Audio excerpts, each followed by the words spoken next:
Bryan. He is UGLE. How's it going? It's going very well. Thank you for having me. So you are, I guess currently you'd be the past master, correct? But you were the master of Royal Sussex Lodge of Emulation number 355 in Swindon, which you're saying is West Yes. London? No, so I live in West London now, but Swindon born and raised, so the province of Wiltshire, which is southwest England. So yeah, born and raised in Swindon. My mother lodge, so Royal Sussex, is still there, and they will say something to you about 35. It's 355, not 355. That's the first slap on the wrist, Cameron. That's a very fair. I should know that. I'm a past master too. Yes, Yeah. it's not. I'm not a member of Windsor Lodge number 403. I'm a member of Windsor Lodge 403. I apologize to all That's the. okay. No. We're quite old, so yeah, we've got a low number. So we were consecrated in 1818. So we like to think we've been a couple of different numbers since then, but we're the oldest working lodge in the province of Wiltshire. So we like to do things properly, but we like to, have a good time at the same time. So yeah, it was a Worshipful Master in 2022. So I've been out the chair and now back on the back benches, which is quite nice after sort of a 6-year run from sort of starting the offices to Worshipful Master. But it was a great experience. Absolutely loved it. Still continue to enjoy Freemasonry. The pinnacle of sort of my Masonic career so far going through the chair. So enjoying the couple of years afterwards, but I seem to be more busy than ever now. I'm sure, yeah, but that is a nice feeling when you go to those sidelines or when there's a degree and you don't have any work assigned either to you or you don't have to assign any work. You get to just sit in the sidelines and watch. It's a nice feeling. You don't. I hadn't had that feeling for a while, so it's nice to get it back when you do.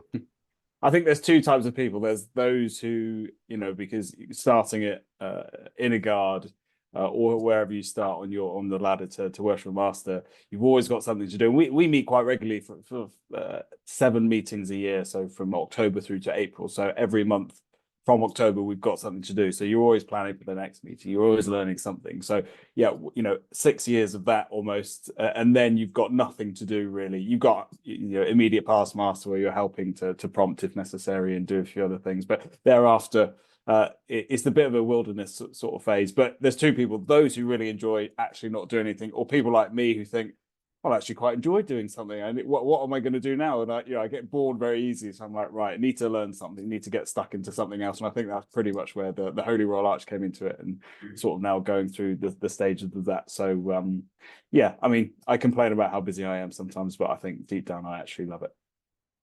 I think that's true for a lot of people. Yeah. A lot of the active people anyways, right? There's that old expression, if you want something done, ask a busy person is usually Exactly. how it goes. It is June. This episode will be released in June, so that is Pride Month here in Canada. It's also Pride Month in United Kingdom. I think in most places it's Pride Month, United States. And this kind of podcast is a year in the making. Elon Musk, if you're listening to this for some reason, please give me back my Twitter on my Square and Compass one. I got because initially I'd been contacting you through Messenger on, I guess, X. It is now. Because last year, in June of last year during Pride Month, I came across. I don't even think it was your tweet initially. I think it was your lodge's tweet. But then I came across yours afterwards. You had participated in the London Pride Parade in 2023. It was, to my knowledge, and I've tried to check around, the first example of a Masonic body participating in a Pride Parade. I'm sure there's others out there, and if there are, put in a comment. And yeah, because it was the first time I'd seen that, I got in touch with you about getting on the podcast to talk about what that experience was like. So I want to start there. I know it was last year, but even before you and your logic marched in the Pride Parade, what was the lead up to it like? When did you first learn that this was something that UGLE was looking at doing? Was it initiated by Grand Lodge, or did your lodge initiate it?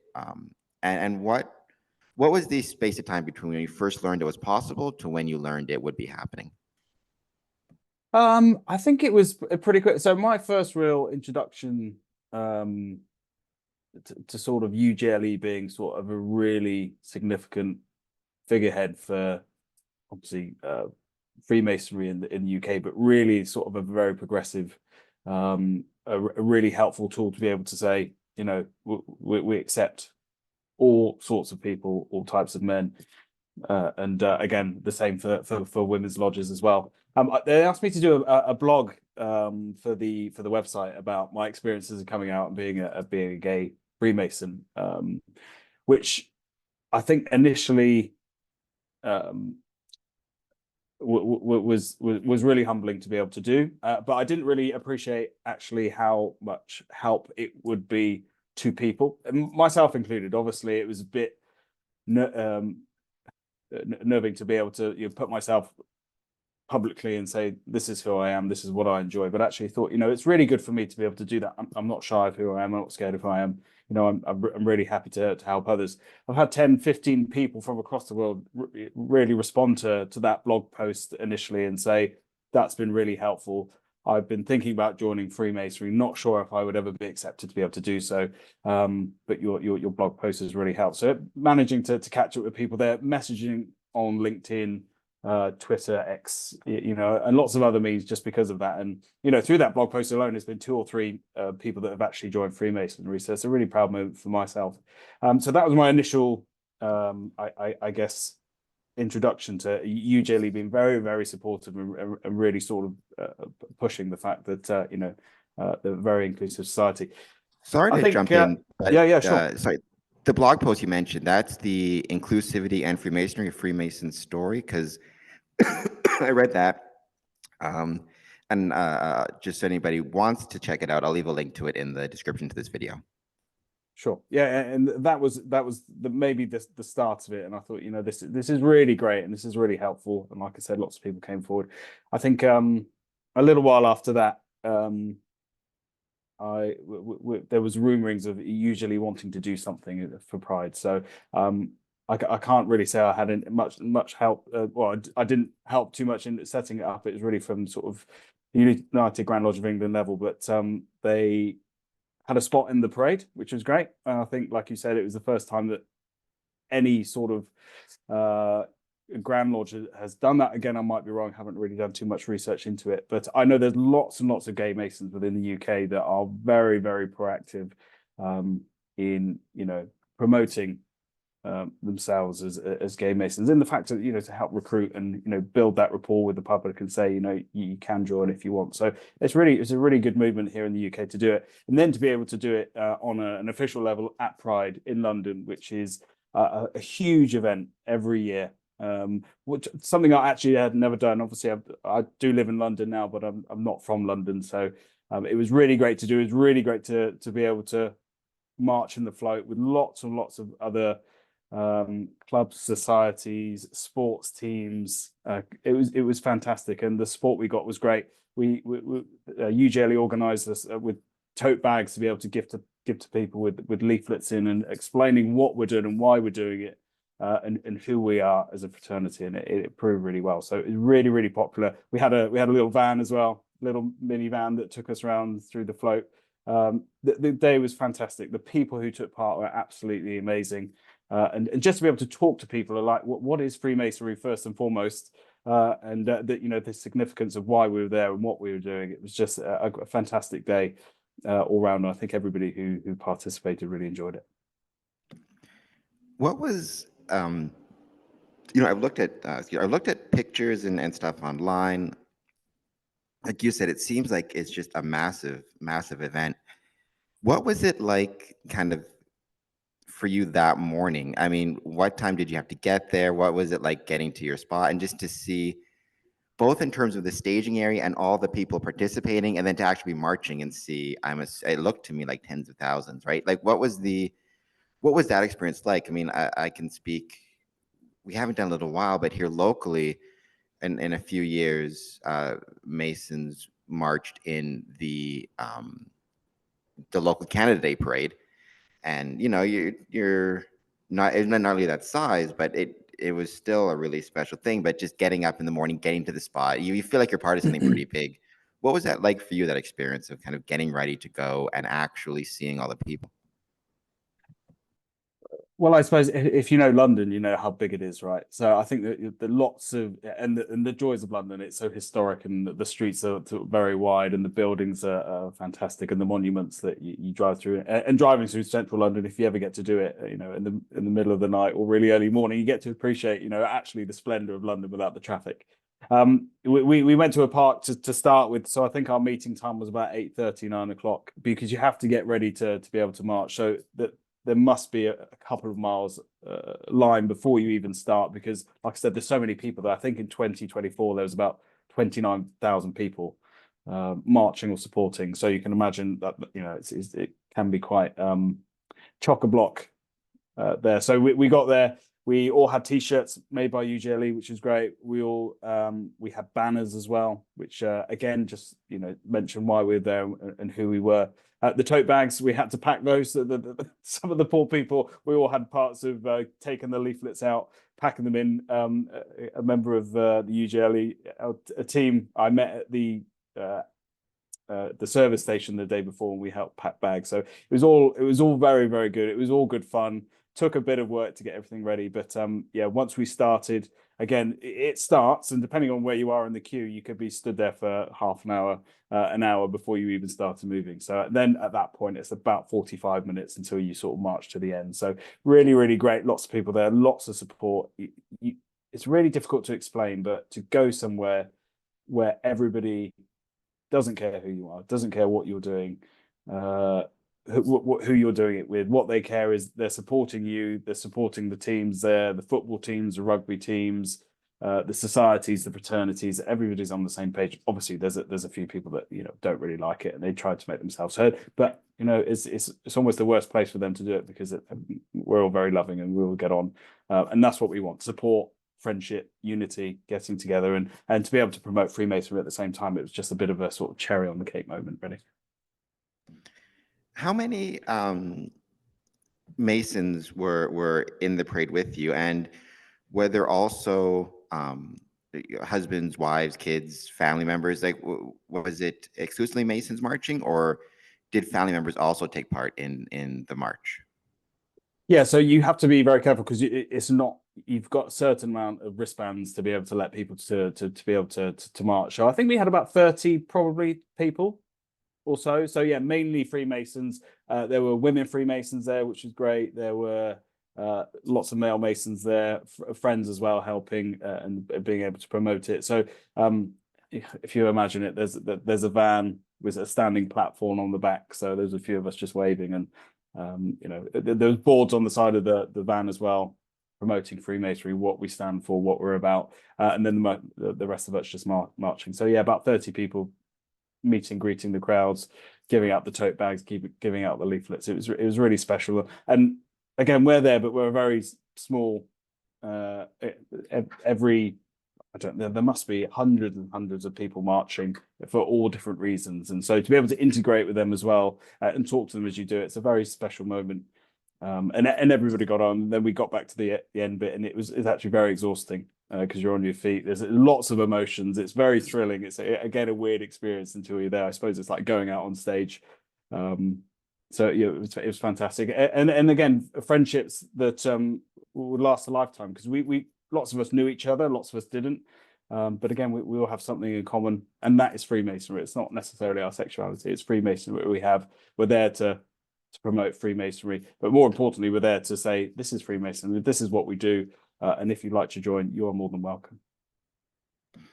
Being somebody who I'm missing both of my legs, so I use a wheelchair for mobility. So I always got a lot of jealous looks when me and my brothers marched in the Canada Day parade, because I would just latch on to our trailer and just let it pull me. Didn't have to walk anywhere. So I'm a smart guy like that, you know.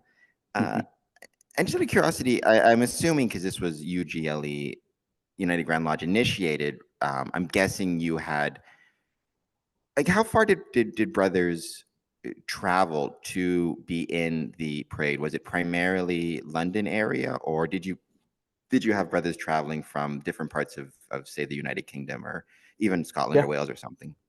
Yeah, all over. I can't tell you where now because it was a year ago, but yeah, lots of regional accents, which is always a good indication of where people are coming from. But that's the main thing, that UGLE is fantastic. It's one of the biggest Grand Lodges, if not the biggest Grand Lodge in the world. So that alone mean that people come from all over to support it. We have a lovely building in the center of central London, Freemasons Hall, which is a great meeting point.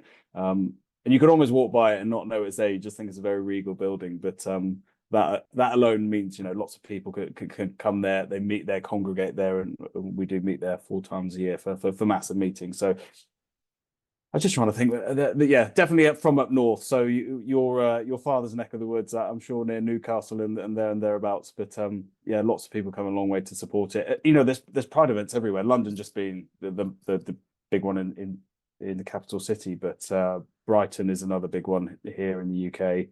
Manchester Pride is likewise very big. So wherever you are, there's lots of people there. There's lots of Masonic halls there. And lots of people marching, not as centralized as the UGLE march with the banners and the van and the 30-odd people that were there, but again, everyone showing their support.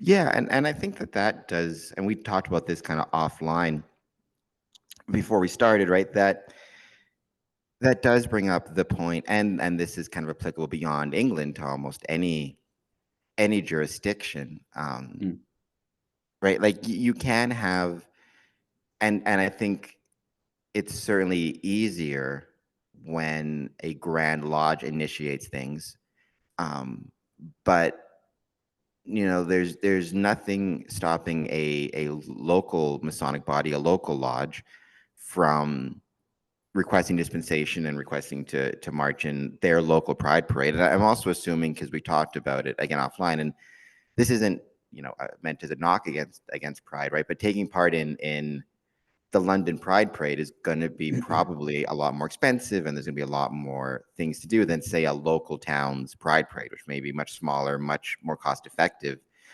So yeah, and I think that's true more just even in general, right? There's nothing to stop any lodge from looking at local events and requesting dispensation to take part, right? And that includes Pride as well as any other the festivals or events that take place. Yeah, absolutely. But the point remains the same, whether it's a big event or not. You're there supporting a common cause, and if you can promote your society, your lodge, your fraternity, your sports club at the same time, then it's great. Linking the two together, I think that's the main point, right? You're saying, right, we are gay, but we're also Freemasons. So you could flip that on its head. I say I'm a Freemason. Oh, if you want to know as well, I'm gay. So. And I have never had any problems. I've nothing but support. So, races, creeds, whether you're transgender, whether you're gay, whether you're straight, it doesn't matter. What is important is for those individual lodges, if it's necessary for them, if they want to do it, and you don't have to do it. I mean, we were speaking earlier about being. It's all about education. It's all about being inclusive. That's what we are. Membership is the key of what we're trying to do. If we don't recruit, if we don't entertain our membership within, it'll only die a death, and then we'll all just be sad that we haven't got a lodge that we can join, because membership is what it is. So just by promoting that, just by saying we are Freemasons, and you can be gay and join a lodge. That is the joys of it, and it's as simple as that. At no point am I saying, or is my view on Freemasonry and lodges or provinces not doing it? Absolutely, you don't need to. You don't need to. What you just need to do is be able to say, "Oh, you're gay, yeah, that's fine. You can join us." Oh, if you want to be, that's nothing that we will hold against you. Sometimes that is enough in itself to warrant people to joining, or making people feel easy about joining if they need to. So it's those conversations. You don't have to go out and do a pride event. It's great if you can. If you want to do it, go through province, follow the right steps, and if something your provincial Grand Master or your province would like to do, then absolutely fantastic. Get and organise it, but you don't need to. I think UGLE, what they did, a year ago was fantastic, because they just put us on a plinth and said, this is how inclusive we are. It's good to let everybody know that this is what we're supporting. And I'm sure it, largely went down very well. You're always going to get people that, it's not right, or they don't think it's right, but absolutely their own opinion really matters as well. So we're always glad to hear it. But it's just good, if we can recruit 100 people because of it, fantastic. Yeah, and yeah, I think you're absolutely right. Lodges can do what they want or not want, or I think and you probably as a worshipful master, a past master, myself as a worshipful master, I think I was, and this kind of goes beyond the idea of pride, just to lodges in general. I think one of the issues that you can sometimes run into is lodges can be, and then again, this goes outside of pride to just lodge management or lodges in the community, right? They can be waiting for Grand Lodge to take the initiative or make the first step. Whereas a lot of times, what really starts to move things, even here in Windsor, we've been doing a lot related to grant applications and building renovations. And there was this attitude of like, well, if Grand Lodge wanted that, they would tell us, right? As opposed to a lot of times the lodges know what they need best and they can take the initiative to start these processes and start these applications and not necessarily wait, but actually you can be the one to encourage Grand Lodge in certain directions, or I guess just lodge leadership or anybody in lodge taking that initiative to say like, we don't have to wait for Grand Lodge to say something. We can start the process and request dispensation. I think sometimes lodges forget that. Yeah, exactly. We all pay a membership, right? So we all have a voice and we can all vote, right? So why wait on others to do it? I think lots of societies, and you hear it a lot, of we don't do this anymore, we should do that. If you want something done, let's get and organize it. You don't have to rely on other people to do it. I'm very keen to keep up the Pride tradition. No, we have a whole month in the UK, okay, dedicated to Pride Month, like we have Black History Month and other bits like that. So it's really important to say, well, we're in June. Let's do as much as we can within this window to be able to promote. Hopefully in June, if we can recruit a few more people, that's great. If we can, but more importantly, if we can educate a few more people, I think that's far more important, because by just educating alone, you're then passing on knowledge, and then knowledge is passed even further. So other people that might have felt uncomfortable further down the line, regardless if they're gay or not, it's almost like talking to people that you could be married for 60, 70 years. You could be of an age where you grew up and it was illegal, always very much frowned upon for being gay. But now it's completely the opposite. We've still got a lot of work to do, as a gay people, largely speaking. But again, if we can just have those conversations with people and make people feel less uncomfortable. I don't go around saying I'm a Freemason and I'm gay. Like, that being gay is the least entertaining thing about me, right? Or so I like to think. So I don't need to, but in the back of my head, if I can support other people. This blog thing that I did a few years ago, little did I know the amount of people that would help, the amount of people I'm still talking to, and following their Masonic journeys from Malta, those in London who have read it and wanted to know, like, maybe gay friendly lodges or lodges that they might enjoy over others. Like, it's really helpful to reach out to these people and just point them in the right direction. And that also works with members as well. You can just say, like, it's fine. You can ask about someone's boyfriend. You can ask about somebody's husband. They'd really appreciate it. It might just go a long way, in helping them as well.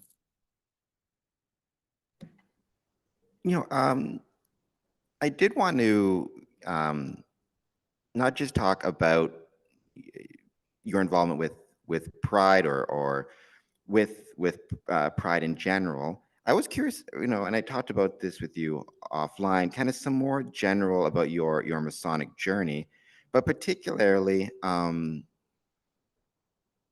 what because you're a relatively recent master, or not a past master, but it was not that long ago that you were in the East, that you were in the big chair.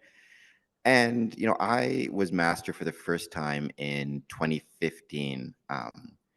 So it feels like a long time ago, though really it wasn't that long ago. But I was curious for yourself, what, as somebody who's kind of just been out of the chair, what type of advice would you have for either a Mason who's looking at making that jump next year from the West to the East, like a first-time master, or even a Mason who is looking at just getting started in the officer lineup. And so they see 7 years down the line, the East kind of coming at them, sometimes like a meteor.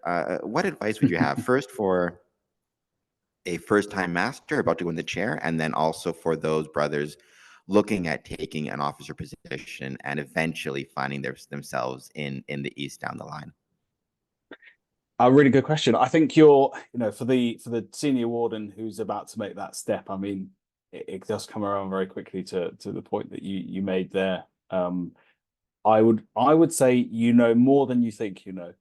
And it's always very nerve-wracking. And I suffer like nerves like the rest of us, right? And there's people that can really deliver ritual and deliver it really well. I wish I was one of those people. I give it my best shot, but I do appreciate that, there's a lot of people looking at you, you've got a lot to learn. When I was junior warden, when I was senior warden, I was always very nervous. I think you've got the impending chair coming up, and that fills you with almost with a bit of dread, because then all eyes are certainly on you. But when I made the move, and when I was invested or installed, I should say, as Worshipful Master, I was overwhelmed with a sense of calm. And it's a very, very weird sense of calm. I was like, I should be really, really nervous at this point.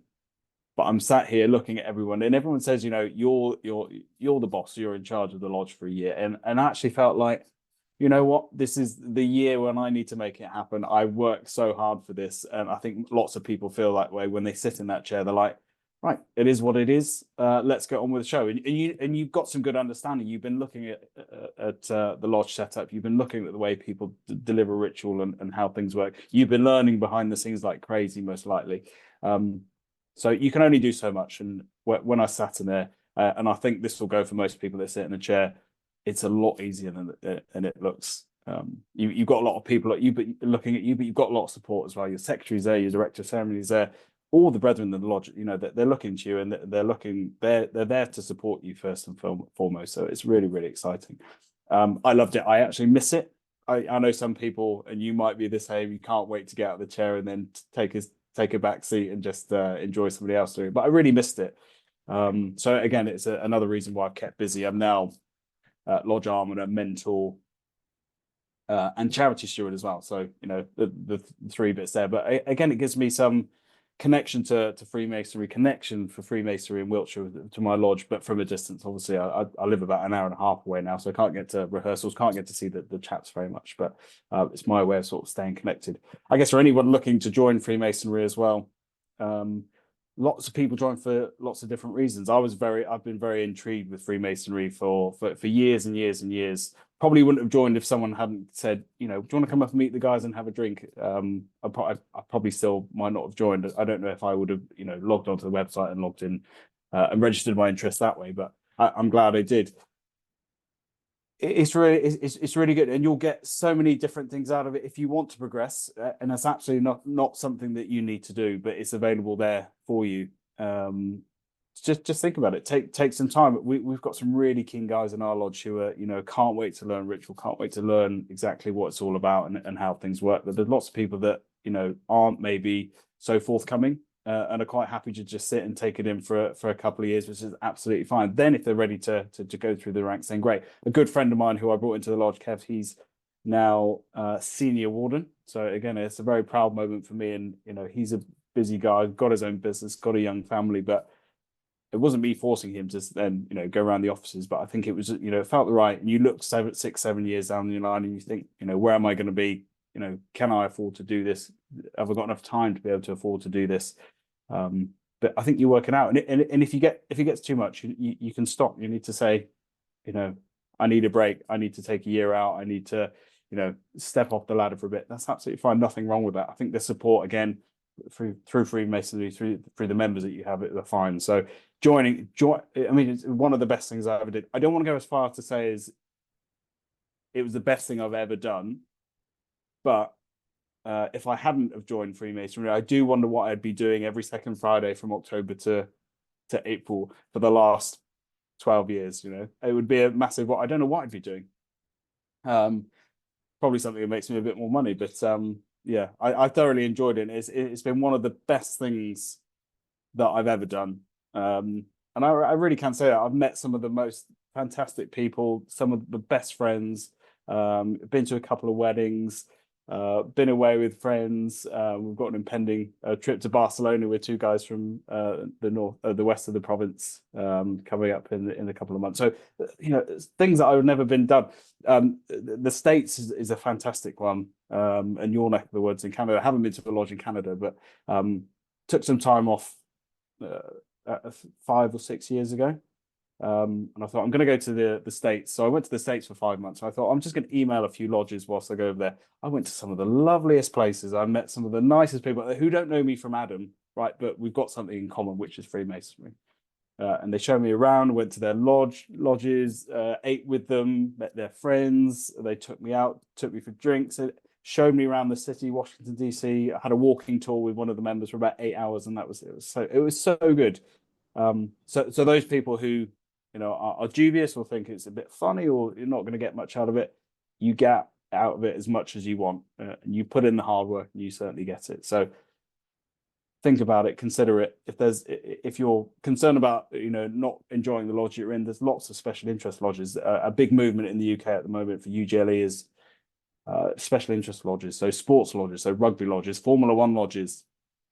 Sci-fi lodges are a really, really big one at the moment. So if you're interested in sci-fi, if you're interested in sports, why not join a lodge that covers both aspects? You can learn Freemasonry, you can learn what it's all about, but you're with further like-minded people who enjoy the same sports and can go through all that. So yeah, I would, if you're interested in it but don't know what it's all about, ask somebody. Go onto the website, go onto your respective Grand Lodge website or your local lodge website and just ask some questions. Go and meet people for a drink. You don't have to join. You can just find out what it's all about from a distance until you're ready and you're comfortable and you can then join that way.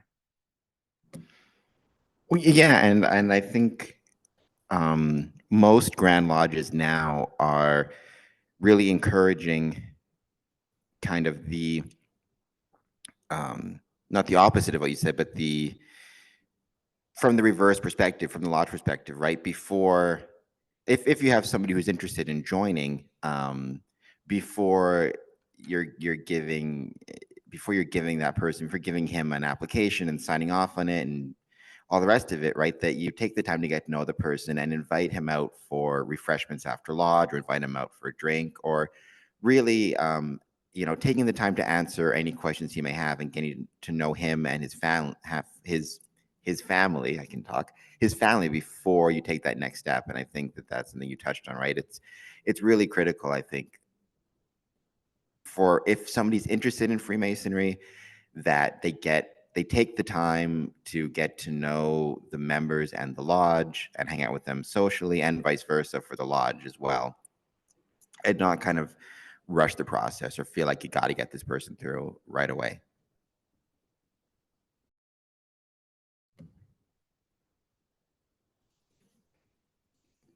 Oh, you're muted, I think. Sorry, yeah, it was. This is like being back in lockdown again. It's all about the society, right?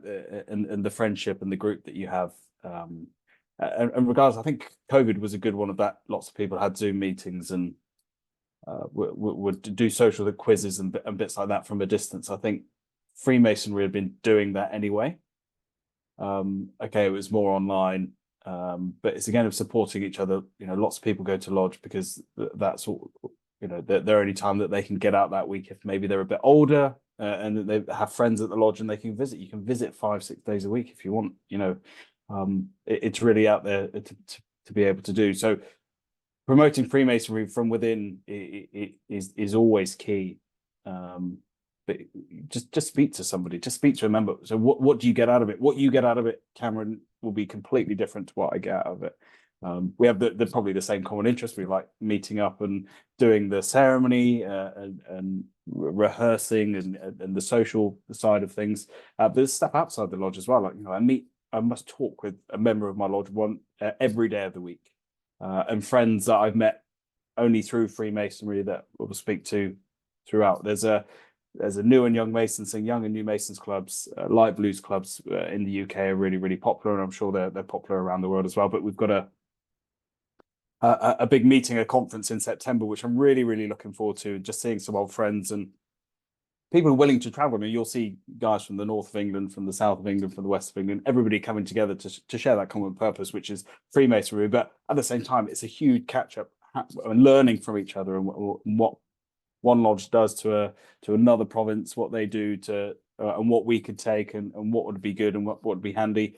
Again, really just there for membership. Again, retention of ourselves, keeping ourselves occupied, keeping ourselves up to speed and learning. I guess every day is a learning day. But how we can pass this on to other Freemasons and prospective Masons as well throughout, and how we can just approach them without saying, you must join to find out what it's all about. Absolutely not. We can tell you lots about Freemasonry. What we can't tell you is what we do in the ceremonies and the bits of ritual that are very special, but won't really make much sense to you unless you join anyway. But this is what else we do. We have socials. We have learning trips. We have our lodge, Royal Sussex. We're doing a beer tour in our local town. We're going to the Wadsworth Brewery tour, which would be fantastic. So bits like that, people can come along, and we're there drinking beer and sampling the local hostilleries, but also we're all Freemasons as well. So we also got that. So if you want to join on the back end of that, these guys are pretty good. They drink beer and they tell really bad jokes, but at the same time they're Freemasons, so they all can't be half bad. And support the community, right? I think support the community. Yeah, there you go. I'm a huge proponent of these terms get thrown around a lot, and there is no one of the greatest strengths, but also I think the greatest weaknesses of Freemasonry is there's not a lot of common definitions of when you talk about the idea of like a successful lodge and what that means, and there's a million different ways that people will define a successful lodge in terms of whether it's just a growing membership or whether it's attendance or whether it's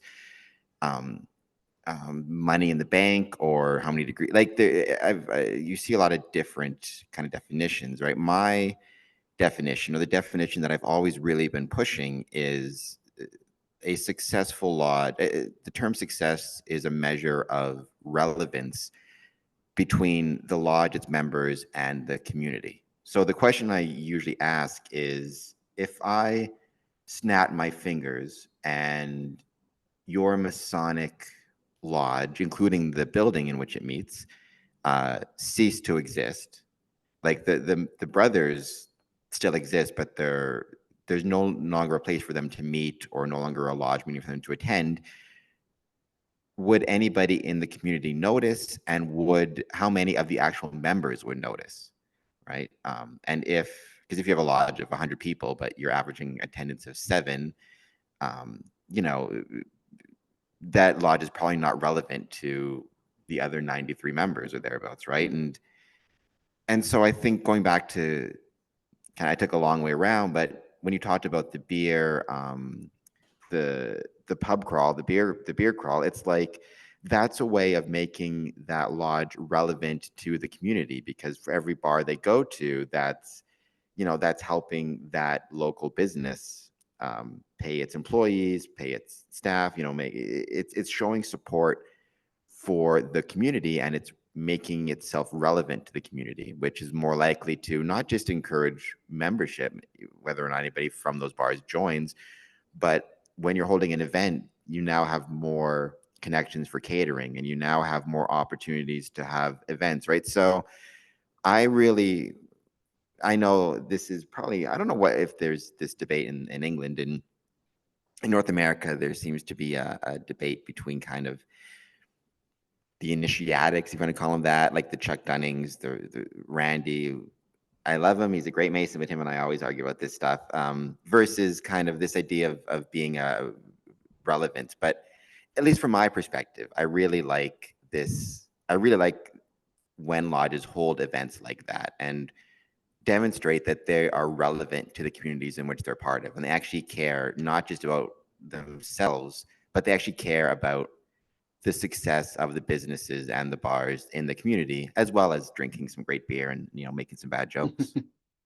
Yeah, well, all that is a given. Yeah, I think you're right. And again, each Masonic building is very different. Our Royal Sussex is great. So it is very old. So 1818, like I said, we maybe 5 or 6 years ago, we used to meet in a pub. And I say we, it's the royal we. It's Masons, Royal Sussex Masons of times gone by. So initially when they used to meet, so they used to meet above the pub, like many Masonic lodges used to, because they never had their own buildings anyway. So they would meet in pubs or in rooms where they could often, I guess, draw a tracing board on the floor of the building, and you know that's where they'd have the Masonic lodge. So we unveiled a plaque as our first meeting place at this pub. And I also believe, I think Royal Sussex then had their own purpose-built building. It was the first lodge to have their own premises in the province, I believe. Again, we're old, but we're not as old as some, so you know they would have had their own premises. But for Wilts, which is a relatively small province, it's something really great to have. So we have some.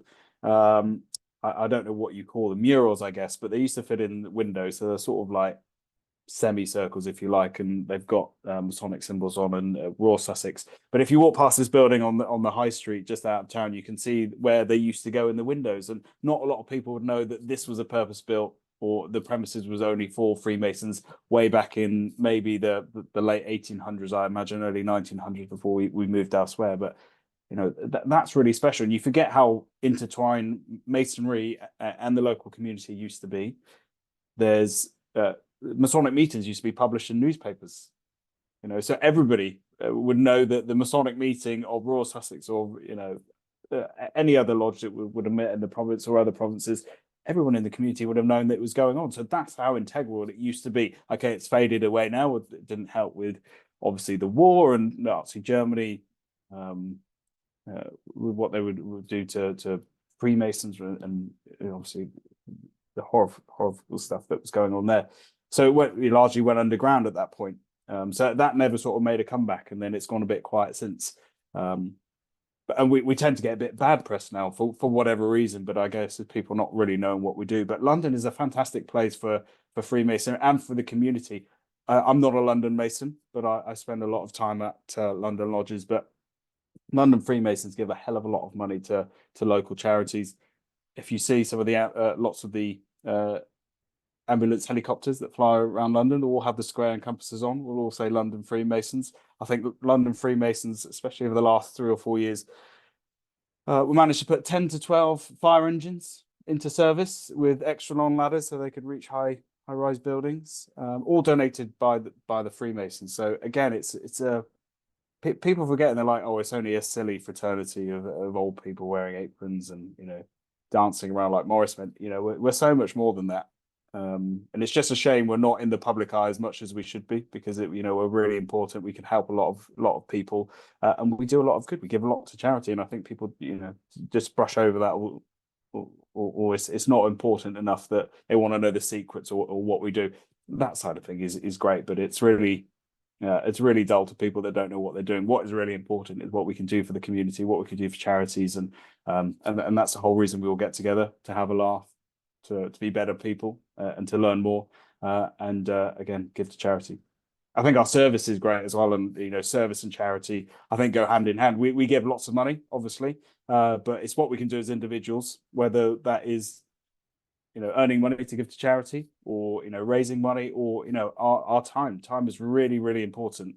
And as groups, again during COVID, lots of lodges putting together food parcels and packages for people that couldn't get out. You know, that's a lot of time for people. I think that's really, really important. And lots of people get a lot of thrills and a lot of pleasure from doing that. You know, helping one another, volunteering. It's a really great thing to do. No, yeah, and you know, Freemasonry talks a lot about charity, and I've always pointed out that there's a lot of different ways to be charitable. You can be charitable with money, but you can also be charitable with your time. You can also be charitable with forgiveness. You know, there's a lot of different, and charitable with patience. You go to a meeting and you don't enjoy it, which happens, right? That doesn't mean the next meeting won't be better. Sometimes you gotta kind of, you know, stiff upper lip it, and just kind of keep going, you know, make it better.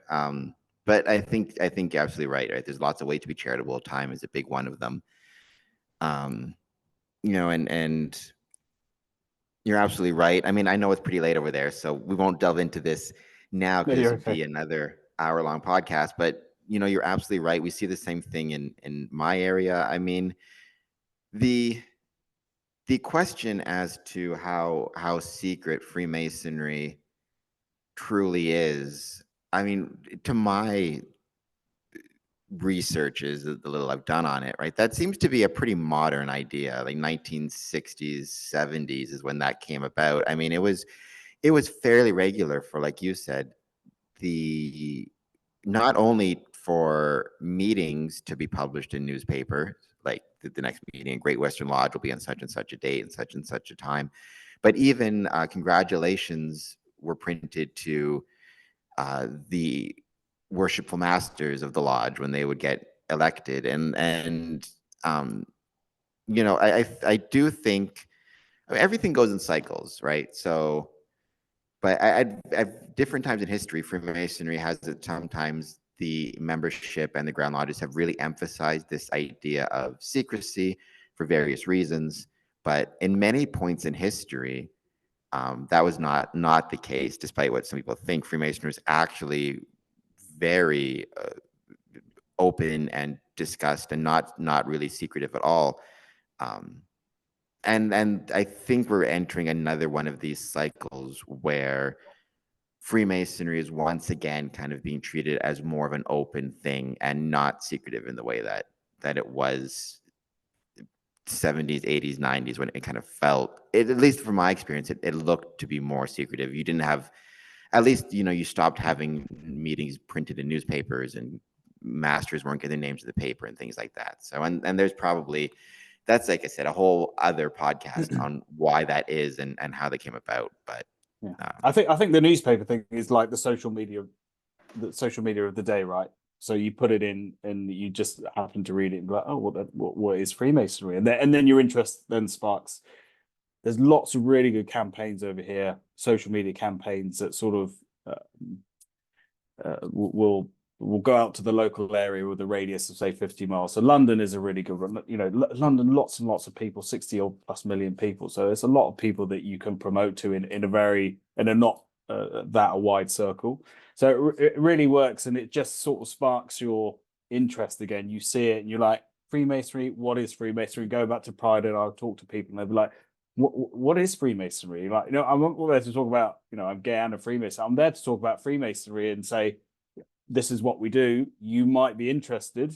That they probably are not going to join there and then, but they might go home and see more things about Freemasonry. It's not until you start thinking about things until you see it. So lots of advertising campaigns that have worked really well. I've helped with a few. I Well, mean, I say I've helped with I'm a a few. Mason, right? Yeah, yeah, I'm a Mason. This is what I do. Yeah, the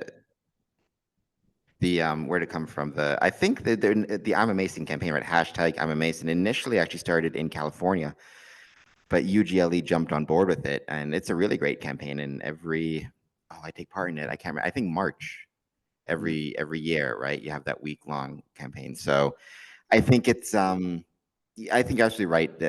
UGLE, and it also feels specifically like when it comes to the promotion of the craft, um, or you can call it advertising, or kind of pick your term.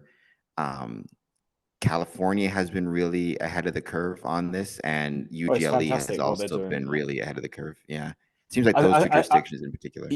yeah, and it's not just like we are Freemasonry, should join, you'd enjoy it. It's like, right. Here's Dave and here's Anthony. You wouldn't know it, but they're actually Freemasons, and this is what they get out of it. And you're like, oh, well, I'm into this sport, or I'm in this area, and I've never known about it.